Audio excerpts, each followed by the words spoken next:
We were all in heaven at one point, and just like Lucifer falling in love with himself and getting kicked out of heaven and fell in consciousness, we fell in consciousness. So we fell in consciousness. Now the only way we can get back up there is if we rise through love, and that was the only way to bring our consciousness back up. These stories are about us. We were in heaven. This is the key there. We were in heaven. We fell in consciousness down to Malkuth, which is earth.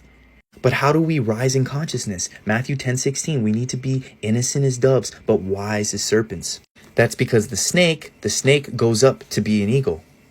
So the root chakra to the crown chakra, 144, the 144,000 go to heaven. This is a frequency, this is a vibration. You got to raise your vibrational frequency. The whole point is to raise your vibration. You have this kundalini energy that falls and goes back up depending on your hormones. You have the sun and you have the moon. You have the Horus's eye and you have the moon. Horus, moon, hormones. And then just like how women have a menstrual cycle, men have a cycle too. You have the three gifts from the wise men. That is from your pineal gland. You have your dopamine, serotonin, melatonin, and it falls, creates the chrism oil, rises back up to Christ consciousness. This, like, society has basically externalized everything of what you are, everything that is sacred about you. They've externalized it. You are the Holy Grail. Your neck is in your head. That's the chalice. You have the fountain of youth, which is the cerebral spinal fluid that falls down in consciousness and comes back up. You have Pandora's box, which is your heart. They make you externalize all of these gifts that you have.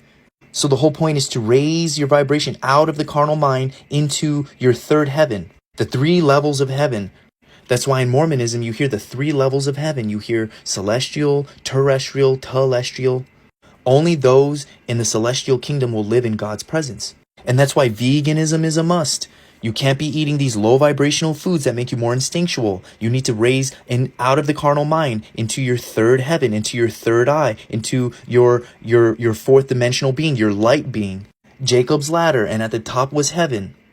Like, I was watching a video on Kevin Gates and he was talking about how he did a 40-day water fast and he astral traveled to the celestial court. We are literally just CO2 constituents. We're just light and vibrations. So they say we're looking at the universe through a peephole that you put a key through. So if you're looking, you're only going to see what that peephole allows you to see, but there's different frequencies and vibrations, and that's what we're going to call CO2 constituents, which is nothing but light and vibration, and that's where everything truly exists. So low frequency light becomes matter, and high frequency matter becomes light. So you need to raise your vibration through love, good eating the right foods. Raise your frequency, you become illuminated, and then you go from matter to becoming an angel.